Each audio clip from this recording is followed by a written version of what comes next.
pleased to be partnering with Cavendish Scott, an industry leader in quality and environmental consulting services, in presenting this webinar topic this morning. We'll be covering best practices for internal audits with a focus on ISO 17025. We hope that today's topic will prove useful in improving your approach to internal audits, as well as provide additional considerations and resources as you prepare to transition to the updated ISO 17025 standard. Today's presentation should take approximately 30 to 45 minutes, and we'll conclude with questions and answers session that our presenter will address as time allows. With that, I'd like to turn over controls to Matt Lepart with Cavendish Scott. All right, so you just verifying you can hear me, Patrick, right? I can hear you, yes. All right, so we're ready to go? I think so. All right. I want to thank ERA for having us in, for talking about auditing best practices with a focus on internal auditing for the 17025 standard. And I do want to start out with, we're going to talk a little bit about how 17025 is different from some of the other quality management system standards that are out there. But I want to give a plug for how important internal audits are. I have trained hundreds of lead auditors, so we're talking about people who go in and do third-party audits to give their official certificate to organizations. I've done over 70 of those third-party audits myself, and I ran a quality management system registrar. It was not in the 17025 realm. It wasn't A2LA. It was a ISO 9001 and AS 9100 registrar. But I can tell you those third-party audits and having those folks in are not nearly as important as the internal audit. Internal people know where the bodies are buried. They know what's important. They know what the organization is struggling with. They know who to talk to. They know what needs to be done to make the organization not only conform to the standards, but do better by its customers and do better by its owners, its other interested parties. So this is incredibly important, not because of the third-party registration or the accreditation scheme, but because internal auditors are the ones who really make quality management systems work. So if you are an internal auditor, give this topic the priority and the seriousness that it deserves. This is your organization wanting to know how to do better on its own. So what we're going to cover today, we're going to talk a little bit about why 17025 is different from other management system schemes. And then we're really going to talk about some of the important things to do in order to be an effective auditor, how to organize, how to plan, how to audit effectively, and we're going to talk also about how important the findings are. We're sticklers at Cavendish Scott for making sure that non-conformances and observations are written to a high level of precision. Hey, Matt. Right, Patrick. Hold on one second. Are we not broadcasting? Okay, hold on one second. I think we have not hit this actually broadcast here yet. Sorry about that. It's okay. We'll go back to that first slide here. Let's go back and do that whole thing again. Yeah, we'll start at slide 1 again if you can go back. Let's see, let me hit that. The broadcast is now starting. All attendees are in listen-only mode. Okay, it looks like we had some technical difficulties there, and we will get started here. So hopefully everybody can hear me. Matt, can you still hear me? I can still hear you, Patrick. Okay, great, thanks. So good morning to everybody. I'd like to welcome everybody to the final presentation for the 2016 ERA webinar series. My name is Patrick Larson, Quality Manager at ERA, and we are pleased to be partnering with Cavendish Scott, an industry leader in quality and environmental consulting services, in presenting this webinar topic this morning. The presentation will be covering best practices for internal audits with a focus on ISO 17025. We hope that today's topic will prove useful in improving your approach to internal audits, as well as provide additional considerations and resources as you prepare to transition to the updated ISO 17025 standard.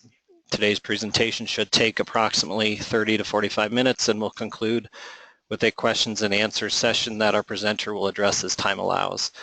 With that, I would like to turn over controls to Matt Lepart with Cavendish Scott. Take it away, Matt. All right. Thank you very much, Patrick. We're really happy to be here with ERA talking about auditing best practices for ISO 17025. And I want to, before we go any further, talk about this is about internal auditing, which in my opinion is the most important audit that gets done at an organization that's trying to implement management system standards, no matter what those standards are. I have trained hundreds of lead auditors, so we're talking about people who do third-party audits, who work for registrars, and I also ran a registrar in the ISO 9001 AS 9100 realm for several years, so was the person who was in charge of the registrar handing out the certificates, and I can tell you that the internal audit is by far and away the more important audit to be done. This is the internal company looking at what it's doing to try and figure out how to improve and where it might have conformance issues. And therefore, that's why that's more important than the third-party auditors. They just come in and make sure that you conform to the standard. I know from an accreditation scheme at 17025, it's to a higher degree of accuracy, but internal people know what's important for the organization, and they have to live with the results of the audit and the findings. They know where the bodies are buried, they know where the concerns are, they know where the weak spots are. So if you're an internal auditor, understand that your audit is much more important than the audit everybody gets nervous for, which is that third-party audit. I wanted to make sure I put that out there on the table. Internal audits are often thought to be, I don't know, I see people going through the motions a lot, and that's not the way to do it. You should put emphasis on it. It's really important. Today we're going to cover why 17025 is different from other registration schemes in terms of management system standards. And we're going to really focus on some tips and tricks about how to do good audits. It comes down to doing good planning, auditing like you mean it, and coming up with accurate findings. And I'm going to talk a lot about that in detail. At Cavendish Scott, we're very, very precise about our findings. We teach people how to make sure that their findings are accurate, precise, complete, can stand alone, because the output of the audit is the findings, which become the input to the corrective action system and the continual improvement process. So without good findings, even if a good audit was done, the actions won't be effective after the audit. And then we're going to talk a little bit about the new version of 17025 that's out there. I'll be highlighting some of the structural issues and talk about how you can find out a little bit more about that, and close up with questions. I'm Matt Liepard, and I work for Cavendish Scott, who's been around. Cavendish Scott, the organization, has been around since 1985, working with consulting, training, as well as auditing. We do internal audits for organizations from various different schemes. Today our focus area is going to be talking about ISO 17025, which is one of the many different standards we work with. I have been working with management system standards since 1992 in all sorts of industries. I've been a management representative for 13 of those years, meaning I was the one leading the organization to make sure that they conform to the requirements of the standard, and I did that in the areas of hard drive manufacturing, plastics manufacturing, contract manufacturing, even over-the-counter drugs. And so I was on the business end of the audit, so to speak, as well as I mentioned I worked at a registrar certification body, done over 70 third-party audits myself, and have 8-9 years experience in counting as a consultant, not just with Cavendish Scott, but with other organizations in the aerospace and food packaging industries. I've designed the lead auditor class that we teach at Cavendish Scott, and I do audits myself. I like to say that I have experienced all sides of the table as far as management system standards go since 1992, and have seen the good, the bad, and the ugly with it. So have a good basis for discussing this today. You know, ISO 17025 is different because it's an accreditation system. A lot of organizations are used to the quality management systems of ISO 9001, and that's all fine and dandy, but 17025 goes to a different level. Accreditation is important because it needs to be relied on.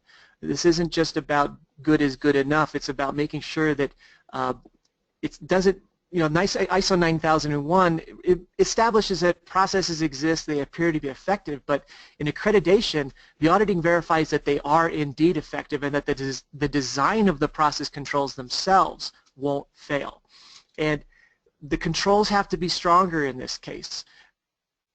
And that may mean a little more bureaucracy in terms of making sure you're documented to a more extensive degree than you would be in other schemes, but that's really important because it's about reliability and it's about making sure that every result is going to get exactly what we're looking for.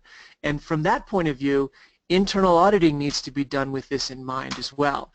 Doing a quick brush up and making sure that things are kind of functioning okay and I didn't see any obvious problems is not the right way to go about this. We need to go into a deep level of understanding to make sure that things are going to work well in all circumstances. When the audit is finished for a registration scheme, the auditor needs to understand that they need to be able to say to themselves that I've looked at everything, I've looked at many examples, I've looked at all of the process controls, and I have confidence that it will produce reliable and consistent results in the future. And this is because customers rely on the output. The public, in a lot of cases, needs to rely on the output as well. So we need to make sure we're giving those folks confidence, and the internal audit needs to think about this in the same regards. We're talking about looking at the system to make sure it's going to be mistake-proof and making sure it's going to be effective at all times. Effectiveness is a word that's worth delving into a little bit. It means the ability to achieve the intended results. We often think of that as objectives, accuracy, and precision, but it could also be, in an internal audit world, we could be thinking about getting it done in the right amount of time, looking at the right amount of resources that are used. It could be efficiency measures as well, depending upon how the organization determines the intended results. So I did mention it's going to be more bureaucratic, but we have to make sure that we can prove that the process is working correctly in that regard. So that's why there's an increased emphasis on making sure that things are documented to a very high level, that making sure that everything is functioning exactly as we want it to. If you look at some of the detailed requirements in the 17025 standard, it talks about keeping records to the level and the degree so that it can the tests, the calibrations can be recreated exactly as they were performed, which means that we're talking about a scientific type of approach here. We're not talking about just giving general guidelines and letting people use their judgment as they go through it. So keep that in mind as you're performing your internal audits.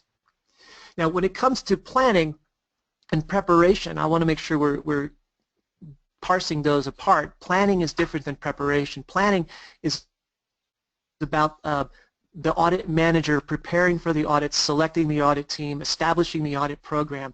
And while oftentimes the person who's planning the audit program could be the same people who are performing it, I want to make sure that we think about this in two different levels. There's a lot of opportunity to get the most out of an audit program by doing a good plan. Planning allows for deliberate success versus hoping things go well. When I was a management representative leading quality management systems, my internal audits, I thought of them as strategic strikes. I wanted to get very, very detailed on exactly what it is that I wanted to look at when I was going to go in to do an internal audit. And by looking at specific aspects of work instructions, not just the whole work instruction, maybe particular product lines, maybe particular customers, maybe particular shifts, maybe particular personnel. If I can identify where I have suspicions and then target my internal audit exactly where that suspicion is, then I can get a really good audit result and get confidence in the fact that I've got the process in place that's going to meet the requirements of my organization. Now, when it comes to planning and preparation, I think it's important to make sure that you put in the right amount of work on it. Professional auditors often can get away with less planning because they audit all day long, every day. But in your case, if you don't audit all the time, it's important to do some good planning, making sure that we're thinking about what auditors we're sending into what processes. So when we say pick the best auditors, it doesn't mean that only the people who are really good at asking questions and finding nonconformances get to go into an area. I'm talking about the best auditors for the situation. Maybe we need somebody who's not well-versed in the area so that we can see how easy it is to understand the process and how clear it is.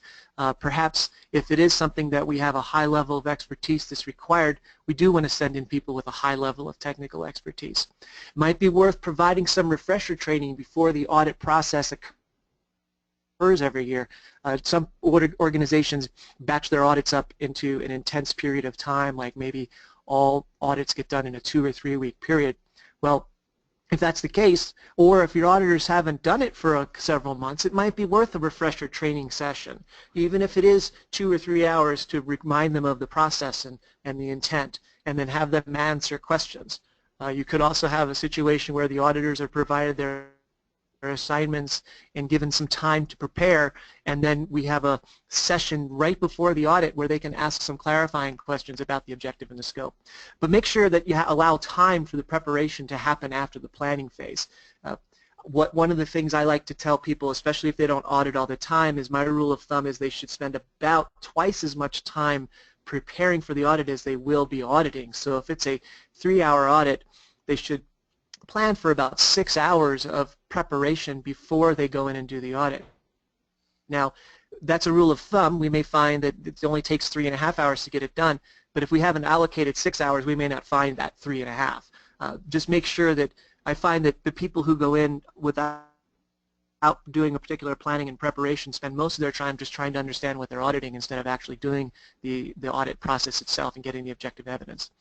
Make sure a schedule clearly defines everything. I'm talking about the scope of the audit, which is the boundaries, the process boundaries, the test boundaries, the product line boundaries, whatever it is that we're going to use as a scope to say this are the bookends of the process we're going to be auditing. The criteria is the source of the requirements. Are we going to be auditing against 17025 requirements, or are we going to be auditing against specific internal work instructions and procedure requirements? And don't forget that since we're auditing processes here, the criteria from 17025 may not be directly related to exactly what it is that we're looking at. But for example, if I'm going to go in and audit a particular laboratory area, maybe my scope is just a lab, a room where there is equipment and tests and calibrations are being performed. My criteria might be particular tests and calibration activities, but then in there I also have to pick up the criteria requirements of 17025 that relate to document control maybe, or competence, or perhaps how we've determined what the acceptable variation is going to be from the requirements. And then the objective of the audit itself is the scope plus the criteria to be able to summarize exactly what we're trying to get out of this. As internal auditors, I think it's important, don't let your audit processor or audit program manager be lazy and simply say, well, go audit this process. No, I want to know exactly what the scope is, exactly what the criteria is. Tell me where you want me to put my focus. Tell me where you want me to put my emphasis so that I can get the most out of this for the organization. And at the planning phase, think about how to audit in different ways. We could do it full process from beginning to end, from like contract and tender with the organization, with the customer, all the way through the reporting. Even if that includes amendments, you could do a full process that way. You could work backwards. Maybe we pick up a test report and go backwards towards the tender through the test process. Think about the samples that you want. Maybe we want to do a 100% sample on a certain set of requirements. Do we want to look at maybe just documents and records, or do we want to observe the processes as they're occurring? Perhaps for one audit, all we want to do is observe the processes and not worry as much about the records, but just worry about the requirements inside the procedures. There's a lot of different ways to plan an audit and to audit, and I think it's important to be intentional about the ways that we want to go about getting our objective evidence. We do believe it's best to audit in teams if that's possible for a lot of reasons why. One is that while one auditor, especially for part-time auditors, is one auditor is coming up with questions and responding to the interaction from the auditee, the other auditor is looking at records, observing the documentation that's happening around the audit itself, and using that internal sensor that says, did that answer really answer the question or not? Are we really making progress on the audit? So I find that auditing in teams is helpful, especially for people who don't audit all the time. If you don't have the luxury of auditing in a team, what I advise you to do is just make sure that while you're auditing, you're real slow about your process and don't rush too much, and think about what you've heard, really practice your listening skills so that you know that you're getting the right information. Now, after the planning's done, we're going to move into the preparation phase. So that's making sure that we understand, as the individual auditor preparing for the audit, that we understand the goals of the audit, the outcomes that are desired, which is really a matter of going back to that scope and criteria and objectives area. Read the documentation that exists around the process. And I'm not talking about skimming it so that you know what paragraph kind of sort of addresses which parts of the process. I'm talking about finding the requirements that are inside the documentation, reading it so you understand what is supposed to happen, thinking about the process as it's represented on the piece of paper, in which will lead you to find areas that there's a hole there. They didn't really talk about what happens when the branch of the process goes that direction, or how is it that this process is going to occur at this stage of the requirements when maybe we haven't had all the information presented to us or not. There's a lot of things inside the documentation that can get really interesting when you start to tease apart the details. Make notes about what you see when you read the documents. Talk to people and discuss the research that you're doing, including raising questions before you even get in there, in terms of making sure from the audit program manager that they want you to look at those things.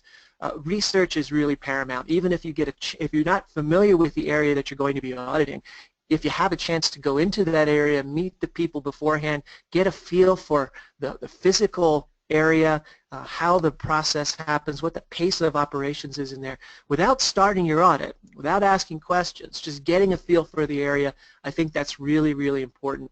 Remember that your objective here is to challenge the process to make sure it's going to work and be effective for your organization throughout. So think about that when you're preparing. You're not just going in there to do a quick brush up and then leave so that you can have some paperwork in a file. We want to make sure that this process is going to work for our organization. And then record your questions in the audit trails on a checklist before you get into the audit so that you don't have to think about things again. There's a lot of things that occur during an audit. Your brain is working very hard, and it's a lot easier if you have your questions and your audit trails written down beforehand. That'll help you make sure that you are prepared mentally and that you don't have to work as hard when you're in the environment. So speaking of checklists, you can use any form of checklist you want. When we go and do our internal audits at Cavendish Scott, we're often using the procedures from the organization, and the checklist is a matter of underlining the things that we think are interesting, highlighting the things that we're curious about, circling where we have records that we want to see, and then in the margins writing particular questions that we want to follow. Other ways of doing a checklist are a formal form, so that you can have the question as well as make sure that when you're writing these questions, when you're not on the procedure itself, that you're putting down the reference for where the question came from, so that later on you don't have to go and find the requirement inside the documentation. And then also a checklist that's dedicated to having questions and references on it will also usually have a space for you to write your objective evidence so that you can identify what it is that you saw that verified conformity or non-conformity. You could even start with a blank piece of paper. It really doesn't matter. I would say that when it comes to using electronic media, make sure that it's organized in such a way that you can easily find your questions and you can easily write down the evidence. If you're waiting for things to boot, or if you need to run searches, or maybe even I noticed that sometimes electronic media slows down an audit. I'm from the old school of working with hard copy records. Like I said, I've been doing this since the mid-90s, and I find that paper always boots. It rarely gets corrupted, and it's more reliable and during an audit situation anyway. Now, the good things about a checklist are it keeps you on track. It makes sure that you know what you've asked and what you have left to ask, what you want to look into, what you have left to look into. It gives you an idea of pacing so that you can make sure your audit gets done in the time that's allowed and you're auditing the entire process that you defined, that you wanted to define. It can make sure that you're thorough too, because when you're writing down those questions and doing your preparation stage, you're getting into detail about exactly what you want to see. Transferring that to your checklist and then referring to the checklist during your audit will make sure that you go into the correct depth that you planned on going into. It's a tool to record evidence. One of the requirements, especially from a third-party situation, the evidence of conformance is as important as the evidence of non-conformance in a third-party situation, because they are proving to somebody else that your organization is worthy of accreditation. So the checklist is an opportunity or a place for you to record the evidence, and that's not just non-conformance, but conformance as well. So the checklist becomes a very important tool for doing that in terms of making sure that that same evidence is also presented for your next audit. Remember, audits are planned based upon the results of previous audits, which means that we should take a look at the checklists and the evidence and the reports from the previous audit when we're preparing for our next audit. And if the checklist doesn't have a lot of detail in it, you're not going to have a lot of detail used for planning. So think about that as well when you're using your checklists. But just like the yin and the yang, there is a dark side to checklists.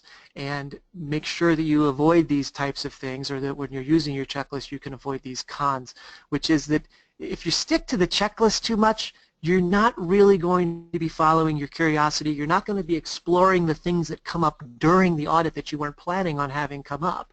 And it's those things that are really, that are often the more interesting stuff that comes up. The circumstances that happen to be occurring during the audit, the questions that get answered, and the objective evidence that gets presented is different than what was expected. And if you stick to your checklist too much, you're going to miss that. Can blind the auditor to other issues because we're too focused on filling out the checklist instead of really trying to test the process. I like to say that the first casualty of war is the battle plan. The first casualty of an audit is the audit plan or checklist, and you've got to be willing to be flexible, to remove yourself from the requirements of the checklist. If you come back from the audit with some of your checklist questions unanswered, as long as you've done a thorough audit, you're providing detailed information about what you didn't get to audit as well as what you did get to audit, and then the future auditors can pick up those unanswered checklist questions and then answer them through the next audit that happens. If it was really important, the things that you missed, the audit program manager can schedule another follow-on audit to make sure we go in and clean up those things. But if you get focused too much on filling out your checklist, you're going to be too rigid in your approach and probably not provide the best results for your organization.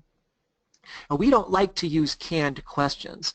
The reason why is because they become very, very familiar to the auditees very, very quickly. If you're using the same questions every time, eventually you're going to walk into your internal audit and the audit manager, or sorry, the manager of the area is simply going to say, oh yeah, all my records are over there on the table, go ahead and take a look at them, and then go talk to Floyd. He'll tell you exactly what you need to know because you've asked the same questions the last 3 times you've been here. That's why I like to think about going all the way back to the planning phase.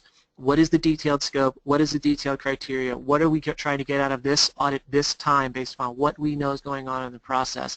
And then design the checklist questions around those very, very, very simple things. Don't be surprised, your certification body probably uses canned questions.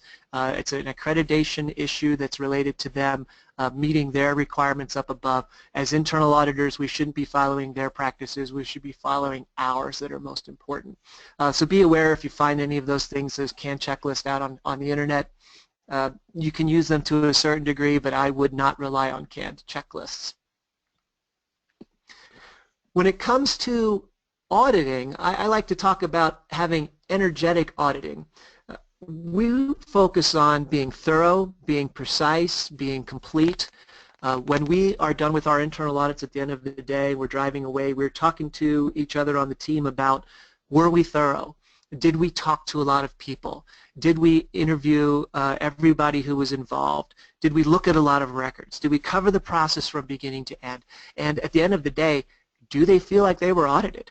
Does the auditee feel like they got tested and their processes were tested? And if there were any weaknesses, they would have been revealed. So don't be afraid to bring your personality to the audit either. If you are somebody who is extremely detail-oriented, go ahead and be detail-oriented. If you're somebody who operates in the what-if realm, where I worry about what happens when processes don't go exactly as planned, how do you handle those situations? Feel free to do that. But remember, as internal auditors especially, you're auditing your own organization. We're all in this together, and you're on their side. This is not a gotcha activity. This is a challenge the process in order to figure out where we can do better, even if doing better means presenting it to the accreditation auditors in a manner that gets us out of nonconformities. That's doing better than we would have if we didn't. Ideally, we want to find places to improve to make the processes more robust, more reliable. Feel free to smile, tell jokes, have fun. I find the most important, or for me, the most important part of auditing is I get to see stuff that I don't get to normally see. And I get to follow my curiosity and learn what's out there, learn what's different about what's happening in this area of the organization compared to what I do for a living.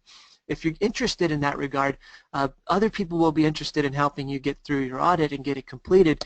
And don't forget, there's a lot of people out there whose spouses, children have no idea what they do for a living. They never really get to demonstrate what they do for a living and how good they are at it. This is an opportunity for them to show off a little bit. And if we go at it from that regard, it's easy to be energetic. It's easy to make auditing a fun activity. It's easy to make sure that we're getting what we want out of it. Explain what you're doing. Explain the requirements of the standard as you understand them, what the process of the audit is. Discuss problems, discuss concerns, discuss weak spots.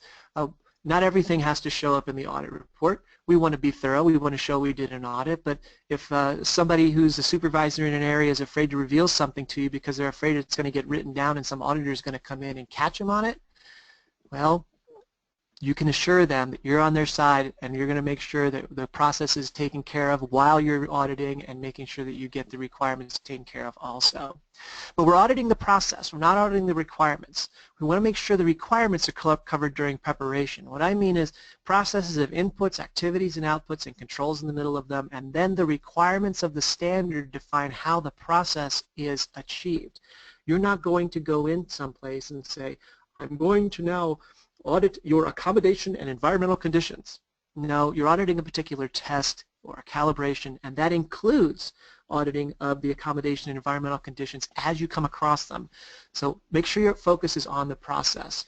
Make sure your focus is on finding objective evidence. So objective evidence is records, records, statements of fact, statements from responsible people, observation of work in process that can be verifiable, that can come back and be looked at again later. And so all of your audits should be focused on finding that objective evidence. So we're not auditing the people, we're auditing the process. People are often the source of the objective evidence, but the objective evidence defines whether the requirements have been met or not. And that's what you're trying to do, is get to that objective evidence. You want to be thorough enough. You want to follow the plan. And want to make sure we audit the entire process, look at many people, or talk to many people, look at many records. You want to make sure that you maintain the positivity out there as well. But remember, this is an accreditation system. You have to be confident that you've looked at everything. So in this case, we don't just want to look at one example, we want to look at a lot of examples. And we want to write down everything that we see to make sure that we can prove that we did what we said we were going to do. Look for opportunities, though, and I'm not just talking about opportunities for improvement, opportunities to close holes in procedures, opportunities to make instructions and records clearer and easier and quicker to understand. Don't be afraid to bring those things up. I find that internal auditors are often in a position to give voice to management about ideas that have not percolated to the top of the organization. And you do that by finding the objective evidence that indicates that the idea is a good one. Data is really, really important. You still may not get the idea implemented, but as an internal auditor, you're in a pretty unique situation. Now our findings, they have to be accurate, they have to be precise, they have to be verifiable and valid. It is sometimes we find it's the worst thing that's done in auditing. It takes a lot of time to come up with accurate findings. It takes more than you think, but if you do it when the finding is determined, when you can find the objective evidence and right there stop and write your findings down right away, I find that it takes a lot of the time out of this. When it comes to findings, you want to have a detailed citation of the requirements. So if the requirements out of the procedure, you will quote exactly as it is out of the procedure with a reference to the paragraph if your paragraphs are numbered. If it's a requirement out of ISO 17025, you will cite exactly the requirement, the clause number, the phrase. At Cavendish Scott, we talk about getting down to the word that was the requirement that was not satisfied. We want to identify all the pertinent evidence down to what I like to think about is, could I get back to that exact spot, looking at that exact record, talking to that exact person, and have that all recreated so that I can see exactly what the evidence was that listed the requirement, that identified the requirement was violated. If that means that 3 out of 25 purchase orders were not signed by the responsible person on the 3rd of December, that's what I need to see as far as evidence. As a management representative who is responsible for remedying nonconformances and taking corrective action, the first thing I would do is go back and find the evidence that led to the nonconformance. And if the evidence is not detailed enough in the nonconformance and the findings, I'm never going to be able to get there. So take the time to make sure you get everything there, everything written down, and everything clear. This has to be easily understood by people who are not management system experts. Oftentimes the people who are taking the corrective action are not ISO 17025 people. They're responsible supervisors or individual contributors in some cases. So we need to make sure the finding is written in such a way that it's clear and easily understood. That means getting, in addition to the detailed citation of the requirement and a detailed identification of all the pertinent evidence, it means that you need to put a very concise statement about why the evidence indicates the requirement wasn't satisfied. Poorly written nonconformances don't lead to effective corrective action, and that's why we need to take the time to write them correctly. Now, if you've got something that's noteworthy or concerning but doesn't indicate a requirement's been violated, what you got there is you've got what we call an opportunity for improvement, an OFI, or an observation. If you've got a nonconformance, if you find that there's a requirement that's not satisfied, it's really important to write it down that way. It doesn't do anybody any good to call a nonconformance an observation. So if you find that it's your courage that's stopping you from documenting it as a nonconformance, step outside of your comfort zone, write it as a nonconformance, but be precise about it. Take that energy and the concern you have and your courage and turn it into energy to be really detailed about the requirement and really detailed about the evidence. But if you've got something you think is important but there's no requirement violated, then definitely write that objective evidence down in an observation and include the consequences that may occur if this were to be taken to its extreme or to its natural end based upon the evidence that you're seeing. But make sure you're very accurate with your requirement, very comprehensive in the evidence. So in summary, don't skip planning. If you try to shortcut the planning because you don't have time, I don't have time to do the audit and the planning, you may as well not do either, frankly, because shortcutting the planning wastes your time, it wastes the auditee's time. You spend more time getting up to speed during the audit and less time figuring out the objective evidence. Audit like you mean it. Test this process. You don't want to be nitpicky. You want to be able to determine the difference between the critical few and the trivial many, but you don't want to be a pushover either. And writing good findings takes time and dedication. So make sure that you give it the respect that it deserves. It's really important, and it's the input to the corrective action system. I want to give a quick update here on ISO 17025 on the new standard. The draft international standard, the DIS is what we call it, was published on the 27th of this year. Following the DIS will be what's called an FDIS, a final draft international standard, and then after the FDIS will be the final version. There's usually very few changes between the FDIS and the final standard, but I'm curious about the changes between the DIS and the FDIS because I see some things inside the new standard that are kind of confusing in the way that the phraseology has been made. Now, they're not following the new NXSL approach that was adopted by ISO 9001:2015, ISO 14001:2015, and a whole host of other management system standards. They do have echoes of the NXSL approach in the new version, but it's not following that same structure. The introduction says, very similar to the current one, that laboratories that conform to this international standard will also operate in accordance with the principles of ISO 9001. I have a note about this on another slide because that will be pertinent for the new version. We expect that within a year we're going to get the FDIS and then the final version. For example, between May and August of 2015 is the difference between the DIS and the FDIS for 9001. So following along with that, June, July, so October to probably February or March, we should get a hold of that that final draft. And then after the final version is released, there's probably going to be a 2 to 3 year transition time after publication when you will be required to convert to the new version of the standard. In general, they changed a lot of structure. I don't think it's going to be an insurmountable task for organizations to convert from one to the other, because if we look at the content differences, the structure is different. In the current version in 2005, we've basically got 2 sections. One is management requirements, which echo a lot of those quality management system stuff in ISO 9001, like corrective action and document control and purchasing and that kind of stuff, control of records, management reviews, and then we go into the technical requirements, like selection of methods and estimation of uncertainty and traceability and that kind of stuff. But in 17025, in the whatever that version is going to be, 2016, I suppose, they've broken it up more.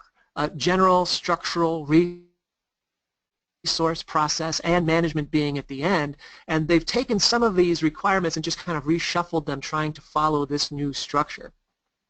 One of the interesting things is in Section 8, they've got 2 options presented for the management system portion, and this is where I'm kind of curious about what they're going to do between DIS and FDIS. What they say is you could do option A, which is you implement sections 8.2 through 8.9 of 17025, and which, just a sampling there, they've said management system documentation, control of records, risks and opportunities, there's your Annex SL echoes, improvement, corrective action, internal audits, and management reviews, which sounds like a basic quality management system out of their section 4 from the 2004 version, 2005 version rather.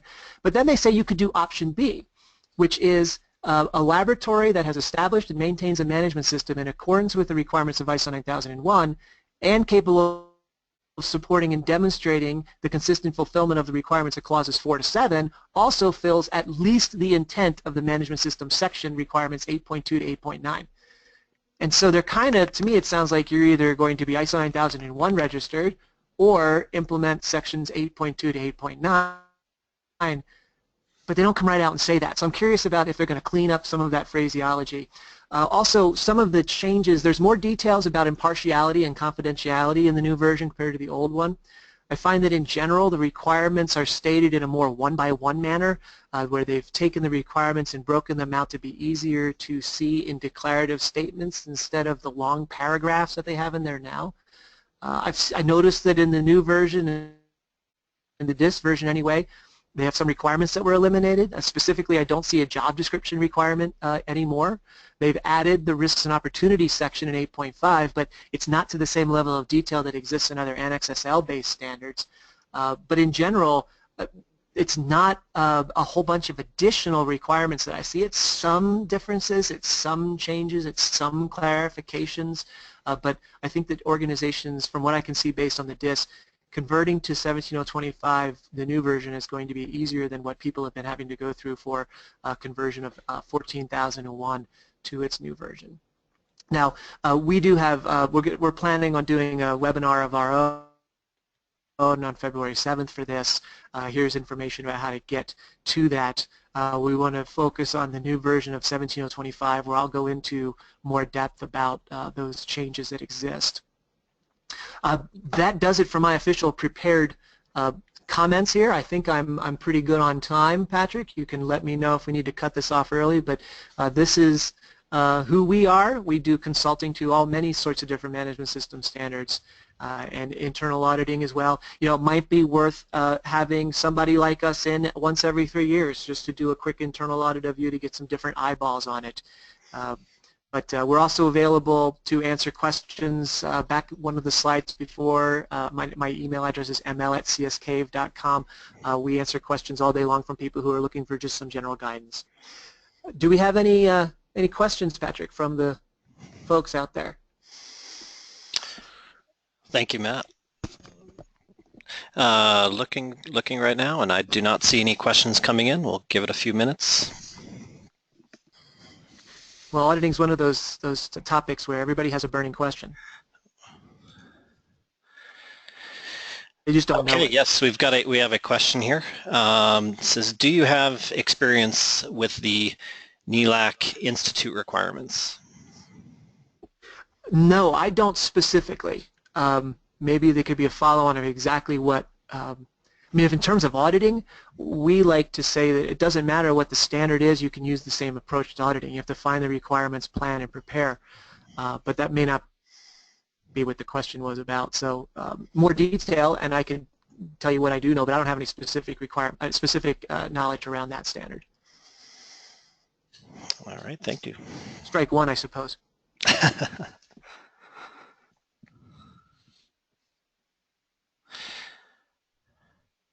All right, so another question has come in. I've heard about auditing vertical and horizontal, especially with multiple locations. Can you expand on that? Yeah, and so especially with multiple locations or multiple similar processes inside the same organization.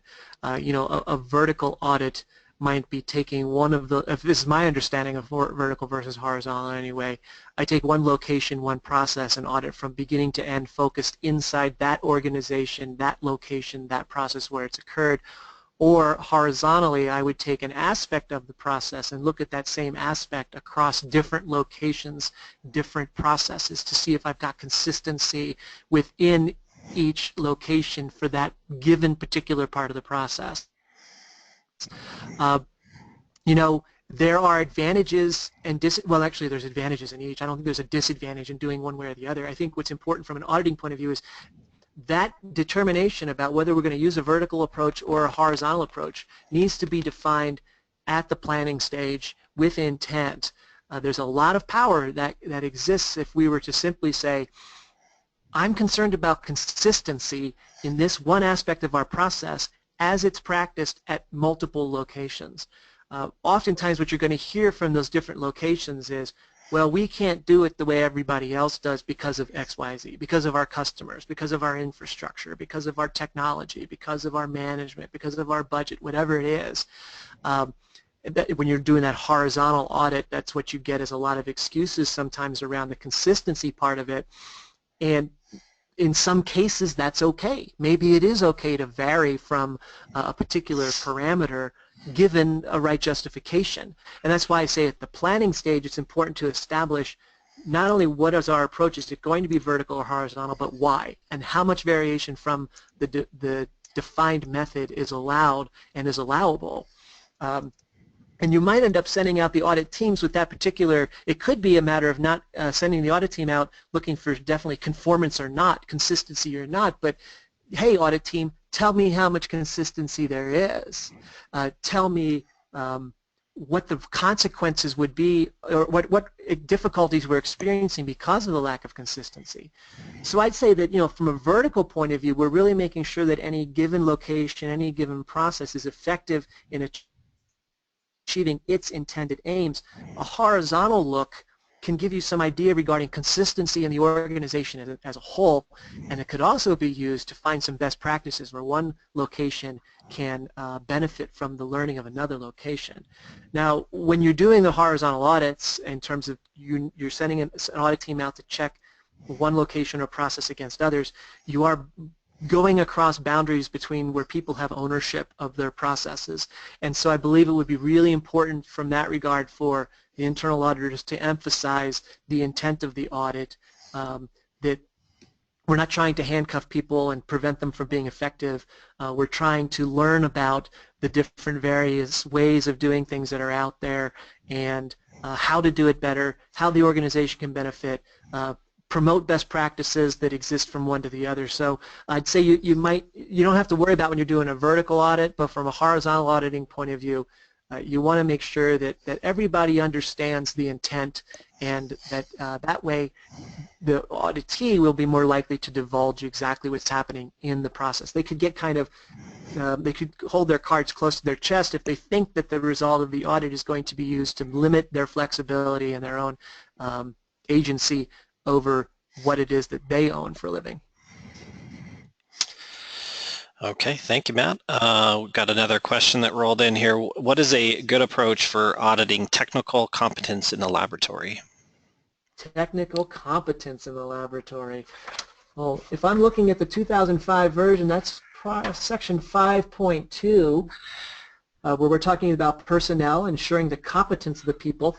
And this is a tricky one, I know, because when we talk about labs and calibration, we're talking about folks who are educated and experienced and often have their own niche regarding where they perform well and where they like to work and the particular test methods. Just a couple of weeks ago, I was giving an update on this new 17025 version to people at the photovoltaic test lab at the National Renewable Energy Lab. Those people are writing the standards that are being used by ASTM. So how would we determine their technical competence? Would it be enough to simply say, well, heck, they're writing the standards, therefore they must know? What I would focus on, and it's going to sound a little, I hope it doesn't come up across flippant, but this is an accreditation scheme, but the accreditation scheme is against 17025. So identify the requirements in 17025. Like it starts out by saying we're going to ensure the competence of all those people who perform the work. We're going to formulate goals with respect to education, training, and skills of the laboratory personnel. So that goal could be simply demonstrated competency within the basic science that exists behind the test methods. And then maybe that would be a Bachelor of Science of some sort. But then once they come into the organization, they would have a goal of understanding how the organization implements the test methods. There's a lot of ways to formulate ability to have people prove competency, but make sure that we understand the requirements in the standard first and how we meet those requirements. And in a lot of cases, when it comes to requirements like these, where we have a lot of, it's kind of soft, it's not hard and fast, but we have to try to make it more tangible, more clear for somebody who's going to come in and audit us. And that requires, unlike what a lot of people do in test labs where we're getting very deep into the details and we're finding the gray aspects and the gray areas and trying to figure out how to turn it into black and white, you have to, I believe, take a step back for a second and say, hold on a minute, what's the minimum requirement and how do we demonstrate it? So this is the part I thought might come across a little flippant, is don't overthink it. Make sure you understand the detailed requirements and then define a very basic approach against that requirement. This is where I think in the old version where it talks about maintaining current job descriptions and then focusing on the note underneath that gets into exactly what should be in that job description. Craft your competence around the job description, craft your competence around what's necessary for your work methods, and then have simple, straightforward records that demonstrate it. We all know that while we want these tests to be performed the same way every time, the people who perform the tests are not the same, and in fact we use their expertise, we use their judgment, their guidance, their experience to help us do a good job. So you want to not make everybody the same, but we want to be able to demonstrate how everybody that we have working on this is competent. And that often means, I think, kind of dumbing down the requirements in a way and make them very, very clear in black and white against what it is that we do for a living, and then allow people to have their expertise go throughout that. All right, next question. If an observation comes up every audit, can you or should you consider it for a non-conformance? Yeah, I've heard of third-party registrars that do this, and it drives me bananas. Because it's not a matter of whether the observation is the same as it was the year before. The difference between an observation and a nonconformity is there a requirement that's been violated or a requirement that's not been satisfied? So if there's a requirement and there's objective evidence that we're not satisfying the requirement, then we've got a nonconformance. If we have an observation, in other words, there's something about the process, there's objective evidence that exists inside the process that indicates that we might be risking some sort of outcome, that we may not get the effectiveness we're looking for, we may suffer consequences that in terms of efficiency or rework, then that's an observation. And if that observation, in other words, that condition of the process existed in 2014 and also 2015 and 2016, and I'm reading between the lines on the question, it's something we'd like to have addressed or else we wouldn't keep writing it down, I would focus on developing the objective evidence to help prove that the situation that exists is not going to help the organization achieve its intended results. So instead of simply writing the observation down again, hey, this process still functions the way it did a year ago, the audit team should be asking themselves, well, is this an important aspect of the process that we need to fix in order to avoid some sort of risk? What is the risk? What is the evidence that the risk is likely to occur? What would be the severity of the consequences if this risk were to come to fruition? And focus on trying to craft the objective evidence in the observation around what is at stake based upon the condition of the process as it exists now. So while I would not raise it to a nonconformance because I don't have objective evidence that a requirement has been violated, I could do a good job for my organization by trying to paint the picture about what's going to happen if we don't address this. All right, looks like we might have time for a couple more if you're good with that, Matt. I'm game. Okay. I talk about this stuff for 5 days at a stretch.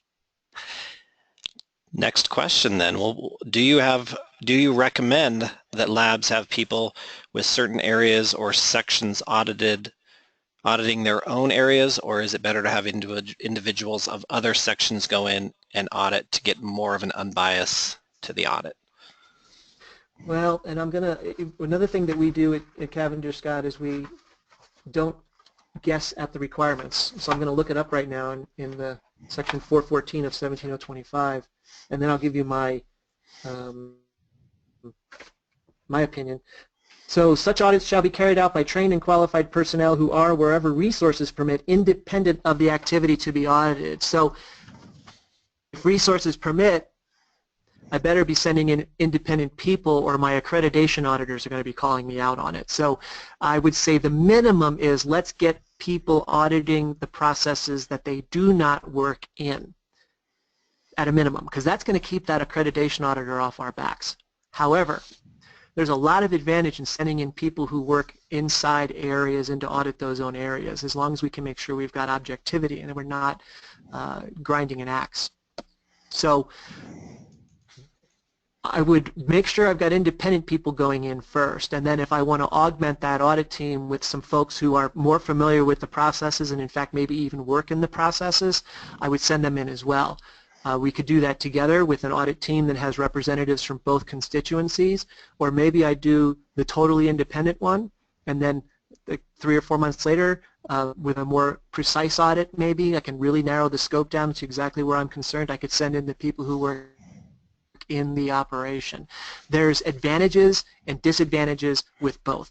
With the independent person, you've got fresh set of eyes. It's easy to demonstrate conformance with that requirement I just read, but they miss things because they don't know the risks that exist inside the process. They don't really know the weak spots. So you send in the people who are familiar, and you get the advantage of having people who are familiar with the weak spots, but now they might also be, well, what do they call it these days? Unintentional bias, I forget what they call it, where they're not even aware of their own biases because it's something they're not aware of them, so you don't know what you don't know. So I think that using a mix is the important part of it, but be aware that if you only use people who are working inside those processes, you might run afoul of the accreditation requirements there of internal auditing. All right, I think we've got time for one more here, and it says, can you repeat the main difference between an internal audit and an accreditation audit? Okay, so both of these audits, in fact all audits, audit for 3 things: conformity, effectiveness, and improvement. Now, conformity is the main focus of an accreditation audit. Do you conform to the requirements of 17025? Because that's a certificate that's in play whenever they go through and do that audit. So they're going to be primarily focused on the accreditation requirements of 17025. Internal audits focus on conformity, and they do that not only in regards to 17025, but often internal audits are more focused on the requirements of the organization internally, the internal procedures, the internal objectives, the internal work instructions. Now I know 17025 auditors will often audit with a test process or a test method in hand, but the internal auditors can spend more time if they want. They can focus on specific aspects of it. So they both focus on conformity. They both focus on effectiveness. A third-party audit is going to focus on the effectiveness in terms of meeting the objectives of 17025 and the bigger picture quality management system objectives of the organization. Internal auditors will focus on effectiveness in regards to are the procedures and the practices we're following getting the intended results, which could include, and third-party auditors typically don't go into efficiency measures, but internal auditors have more leeway to look at the efficiency behind what defines our effectiveness. So the audit program manager can focus the effectiveness more so on targeting exactly what we're concerned with for effectiveness on this audit. Now then, improvements, the last thing that all audits are performed against. ISO 17025 auditors in terms of improvement need to be focused on the improvement requirements that are inside 17025 to see that our corrective action system, our preventive action system are operating the way they're supposed to so that the management system can improve and the accreditation requirements are satisfied to an even better degree. But 17025 auditors should not be providing examples of improvements in terms of ideas, advice, consulting. If they're wrong and those ideas didn't really improve the system, they're going to come back next year and what happened now? How is it that I told you that would be a good idea, now it's not working, oops, I'm sorry. We don't want to have that situation, so that's why accreditation auditors don't give ideas for improvement. If they do, check your contract with your registrar or your accrediting body. Probably, I was just looking at one yesterday, not from a 17025 place, but from another registrar that said our auditors are not allowed to give advice. Internal auditors can find improvement opportunities. They can come back with ideas. They can come back with advice for how we can do a process better because they have to live with the consequences. They sink or swim just like the rest of the organization. If that improvement idea was half-baked and the organization doesn't get any better as a result of it, they're going to see those colleagues. They're going to work inside that process. They're going to suffer the consequences. So internal auditors have more independence in terms of finding ideas for improvement and bringing them back. So both audit for conformity, effectiveness, and improvement. Third-party auditors are much more focused on 17025 and the process is represented in there. The internal auditors are focused more on internal requirements for conformity, effectiveness, and improvement. External auditors or those accreditation auditors should not be giving advice and ideas for improvement. Internal auditors can. All right, thank you, Matt. That wraps up our time slot for today. So I want to thank you again for Cavendish Scott coming in and presenting this information. And with that, thank you for having me, Patrick. I appreciate the opportunity. Of course. All right. Thank you very much.